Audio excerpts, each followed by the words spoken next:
Jangan lupa like, comment, subscribe, dan klik ikon lonceng untuk terus update video-video terbaru.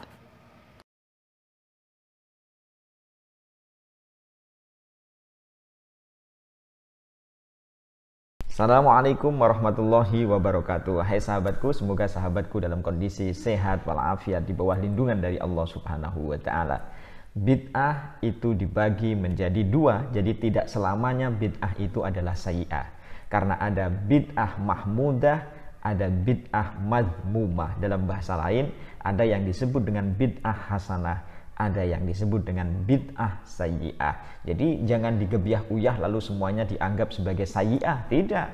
Lalu semua apa yang tidak dipraktekkan oleh Rasulullah SAW dia dianggap sesat, tidak. Karena masih ada cantolannya kepada hadis-hadis yang lain, yang hadis-hadis itu bisa memayungi terhadap ibadah-ibadah atau praktek-praktek yang dilakukan oleh umat Islam setelah masa Rasulullah SAW. Apa buktinya? Buktinya saya ingin menjelaskan pada hari ini ada 3 ulama ahli hadis yang dia mempraktekkan, yang beliau ini mempraktekkan apa yang tidak pernah dipraktekkan oleh Rasulullah SAW.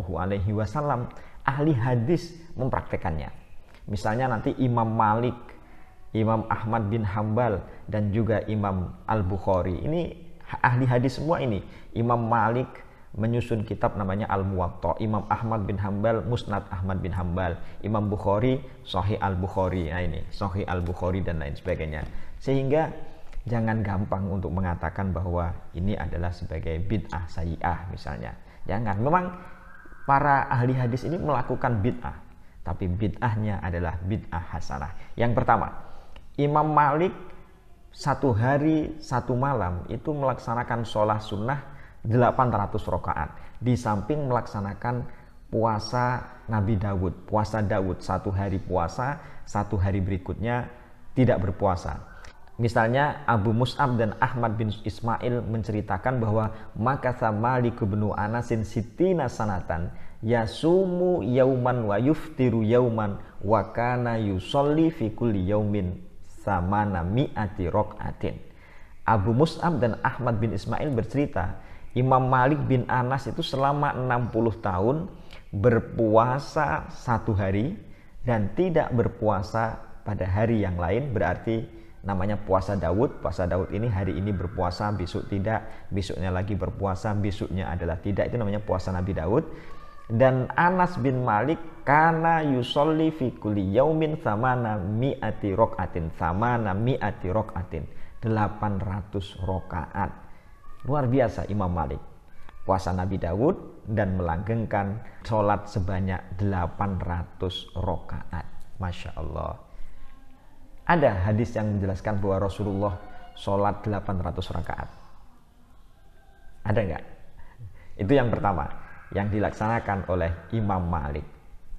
Yang kedua adalah sholat yang dilakukan oleh Ahmad bin Hambal. Ahmad bin Hambal ini diceritakan sendiri oleh putranya Abdullah. Ahmad bin Hambal punya putra namanya Abdullah, dan Abdullah bercerita sendiri bahwa kana abi yusolli fi kulli yaumin wa lailatin salasami'ati rok'atin. Bapakku Ahmad bin Hambal, bapakku sholat 1 hari 1 malam 300 rakaat. Jadi kalau misalnya Abu Mus'ab dan Ahmad bin Ismail itu bercerita bahwa Anas bin Malik sholat 800 rakaat, dan putranya Ahmad bin Hambal Abdullah bercerita bahwa bapaknya sholat 300 rakaat, nanti barangkali kita bertanya, sholat apa yang dilakukan? Banyak, bisa sholat hajat, bisa sholat tasbih, bisa sholat tahajud, bisa sholat sunnah mutlak, dan lain sebagainya. Banyak. Sholat sunat mutlak kan tidak ada batas, berapa batasnya, tidak ada sholat sunnah mutlak ini. Nah karena itu maka apa yang dilakukan oleh Ahmad bin Hambal, mentradisikan itu misalnya, mentradisikannya, karena banyak orang bicara mentradisikan, memang orang melakukan begini lalu mentradisikannya itu loh. Dan misalnya adakah misalnya hadis yang menjelaskan bahwa misalnya sholat sunnah mutlak, Rasulullah melaksanakan sholat mutlak sebanyak 100 kali tiap 1 hari 1 malam misalnya, adakah hadis yang menjelaskan demikian? Dan ini yang bercerita adalah anaknya sendiri. Qala Abdullah bin Ahmad.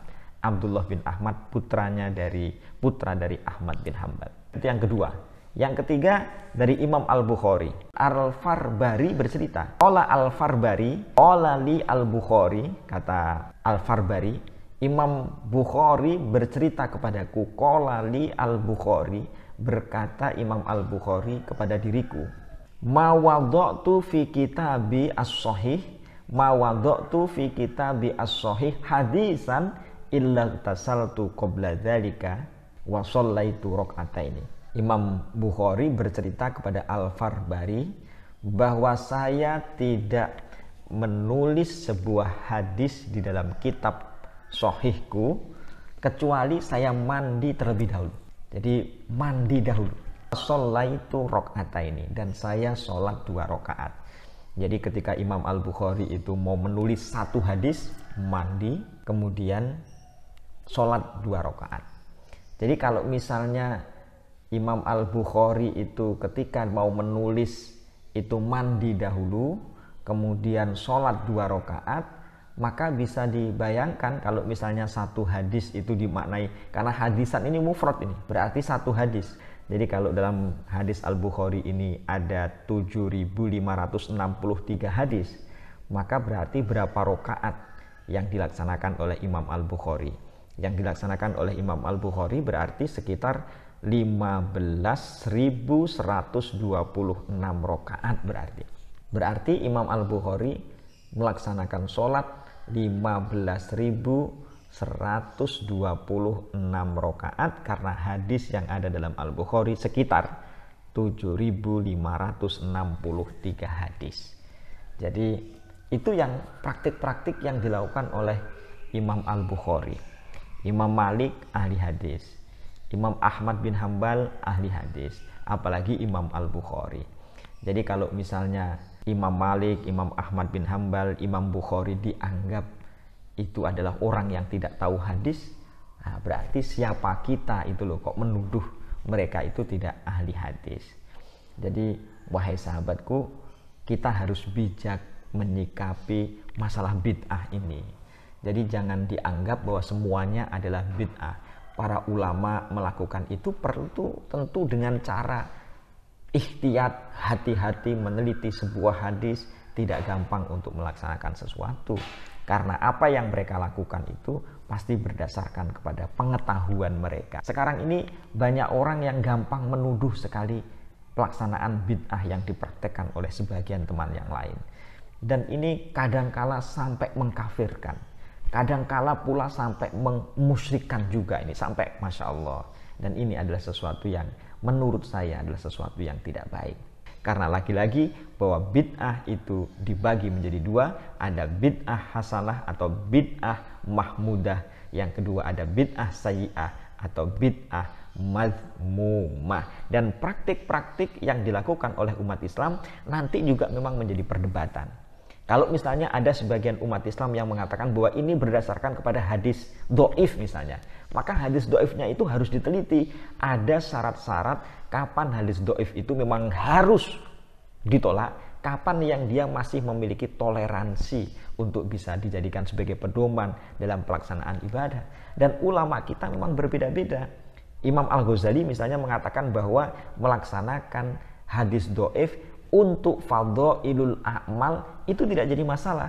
Jadi melaksanakan hadis do'if untuk fadhailul a'mal tidak jadi masalah. Sehingga ada kitab namanya Fadhailul A'mal, keutamaan-keutamaan dalam beribadah. Kenapa demikian? Karena itu mendorong seseorang untuk semangat beribadah, mendorong orang untuk semakin rajin dalam beribadah. Karena memang manusia itu tingkatannya berbeda-beda.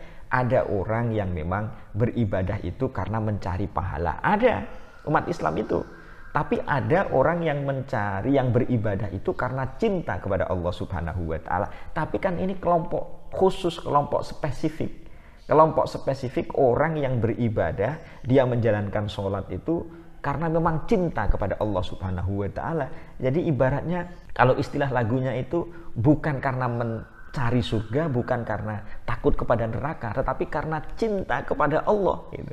Karena cinta kepada Allah. Tapi ada orang awam kayak saya ini yang diberi semangat dengan iming-iming sesuatu, sehingga semangat. Ada sebagian Islam itu yang begitu, sehingga fadhailul a'mal itu menjadi penting juga untuk kaitannya dengan kelompok umat Islam yang imannya masih agak rendah-rendah, sehingga menjalankan sesuatu itu karena sesuatu yang lain itu.